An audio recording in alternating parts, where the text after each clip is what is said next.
L'aventure Rien d'Au-Sport a commencé en 1967, plus précisément en novembre 1967, après l'Expo 67 qui était un grand succès. Mon père était dans la construction, puis après l'Expo, la construction, ça a tombé comme tranquille, tout était stagnant, il n'y avait plus rien qui bougeait pratiquement dans la construction. Puis là, mon père, un dimanche soir, on était assis à la table, il dit « Qu'est-ce qu'on pourra faire pour le futur? » Fait qu'à ce moment-là, je lui ai suggéré, j'ai dit « Père, on aime beaucoup faire de la motoneige, on fait beaucoup du bateau, du ski nautique. J'aimerais ça qu'on puisse peut-être vendre des produits récréatifs. » Fait que je l'ai vu perplexe. Le lendemain matin, il n'a pas dit un mot. Moi, j'étais allé à l'école. Il est allé à Valcourt rencontrer des gens de Bombardier, qui étaient à l'époque, c'était des gens Bombardier. Puis le vendredi suivant, on recevait un appel comme quoi qu'on était accepté pour être concessionnaire Bombardier. Et là, mon père, vu qu'il était dans la construction, il a sorti les plans, il a tout dessiné le premier plan. Et depuis ce temps-là, bien, de fil en aiguille, là, ça fait déjà maintenant 50 ans. La course, j'ai tout le temps aimé la performance, c'est venu après. Parce que mon père disait qu'est-ce qu'on pouvait faire pour se démarquer, faire de la compétition. Fait que moi, je suggérais peut-être on pourrait faire de la course de motoneige. Fait qu'à ce moment-là, ça ferait connaître le nom Rien d'Au-Sport un petit peu partout. On élargirait notre plan. Et effectivement, les compétitions, ça a duré 8 ans de temps. Et éventuellement, j'ai dû faire un choix parce que quand tu arrives à l'entour de 21 ans, tu veux te marier, avoir une maison et tout ça. Fait que quand tu fais de la compétition, tu n'es pas capable de t'assurer. Fait que c'était un choix déchirant entre continuer l'aventure dans les compétitions ou s'en aller vers l'avenir avec le commerce, la famille. C'était vraiment une décision pénible à prendre, mais aujourd'hui, je ne le regrette pas. C'est vraiment... l'aventure est vraiment belle. Au début, on vendait que du Bombardier. Après, on a pris l'agence Honda. Parce que Honda, ils vendent des motos, des VTT. Ça complétait les années. Parce que la motoneige, à l'époque, Bombardier ne vendait que des skidoo. Aujourd'hui, la gamme est beaucoup plus complète, mais à l'époque, ils n'avaient pas. Fait qu'avec Honda, ça complétait vraiment. Fait qu'on avait des produits pour chaque saison, c'est-à-dire l'été, l'automne, l'hiver. Au début, c'est sûr que c'était mon père à l'époque. Mon frère et ma soeur suivaient. Moi, j'étais le plus vieux de la famille. Et éventuellement, je voyais le projet de mon père, que lui, il voulait vraiment que ça soit familial. Fait que ma soeur, qui était à la deuxième, éventuellement, est allée à l'école. Elle a suivi son cours en administration. Et c'est à ce moment-là, quand elle a fini, mon père a dit « Oups, ma petite fille, tu t'en viens compléter le dossier. » Et mon frère, qui suivait 4 ans plus tard, lui, était plus manuel. Fait que lui, on l'avait envoyé à l'école pour la mécanique. Et après, mais là, l'entreprise a progressé. Et la motoneige et les produits récréatifs, c'était beaucoup plus difficile. Fait que là, à ce moment-là, on a regardé pour s'en aller plus, compléter notre élément avec les voitures. Les voitures, on avait pris à ce moment-là l'agence Subaru, puis ça l'a comme stabilisé le commerce. Fait que le commerce du récréatif était quand même assez difficile, puis avec l'automobile qui était beaucoup plus stable, à ce moment-là, ça l'a régularisé ça. Puis éventuellement, mais là, ça l'a grossi, On a dû rediviser les compagnies pour que l'automobile soit complètement avec l'automobile et les véhicules récréatifs avec les véhicules récréatifs. Et aujourd'hui, on y sommes encore dans sa même dimension. Nous, à l'époque, on était à Varennes. On a toujours demeuré à Varennes de père en fils.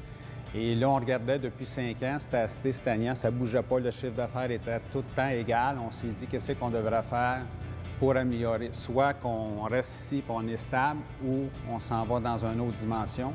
Puis on avait des copains qui nous parlaient, ils disaient éventuellement, si tu veux t'en aller, tu veux progresser, quoi que ce soit, aller sur le bord de l'autoroute 20. C'est un achalandage élevé. Puis à ce moment-là, ça va être différent. Effectivement, ce fut un bon choix. Ça va faire 22 ans que je travaille sur Rien d'Au-Sport depuis le mois de juillet de cette année. J'ai commencé en 1995. Ce qui m'a amené à faire ça, c'est que j'étais passionné de tout ce qui était motocross, motoneige, tout ça. Quand j'en voyais, j'avais tout le temps juste envie d'embarquer dessus et puis d'aller me promener avec. Puis j'étais beaucoup attiré par la mécanique aussi. Au secondaire, on se demande tout le temps qu'est-ce qu'on fait. Je n'étais pas sûr, électricité, aller sur les navires ou quoi que ce soit. Puis finalement, j'étais allé vers ma passion, ce que j'aimais le plus, la mécanique et puis les véhicules légers. J'ai décidé de suivre une formation là-dedans. Et puis depuis que j'ai fait mon stage sur Rien d'Au-Sport, je travaille pour Pierre depuis toutes ces années-là. Famille. Puis je pense que j'ai tout le temps, puis mon père aussi m'a tout le temps impliqué ça, que c'est une grande famille. Nos employés font partie de la famille, nos clients font partie de la famille.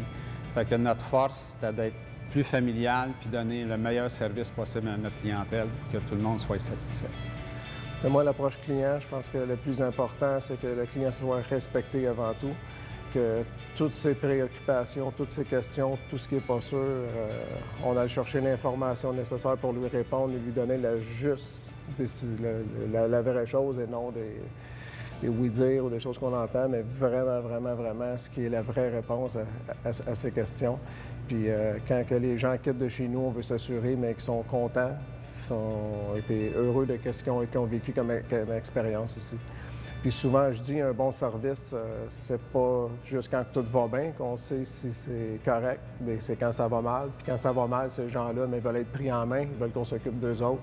Puis moi, j'essaie de transmettre à mon équipe tout cet esprit-là d'équipe que les clients qui sont en panne ou qui sont ce soir, mais il faut faire tout ce qui est possible pour remédier à la situation puis régler le problème. Dans la communauté, c'est sûr qu'il y a beaucoup d'actifs, mais celle que je suis le plus fier, c'est le Rallye Défi Can-Am Spyder, entre autres. Malheureusement, ma femme est décédée du cancer des ovaires il y a environ 6 ans et elle aimait beaucoup faire du Spyder. Puis sa maladie, malheureusement, l'a amenée à disparaître. Et à ce moment-là, avant de décéder, elle m'avait demandé de continuer de ramasser des fonds pour le cancer, plus précisément le cancer des ovaires, parce qu'il n'y avait pas beaucoup de recherches qui étaient faites à l'époque pour aider les gens. Fait qu'aujourd'hui, nous sommes très fiers et ça va très bien. C'est sûr que la motoneige, il y a des clubs de motoneige, puis quand il y a de la neige, surtout ici au Québec, plus précisément sur la Rive-Sud, on a beaucoup de difficultés à avoir de la neige. On a dû, comme on dit, s'inventer, se réinventer et faire des rallyes ou des excursions à l'extérieur pour amener notre clientèle à pouvoir rouler ensemble. Fait que ça, les gens aussi aiment bien ça, puis nous sommes très fiers aussi de cette participation-là.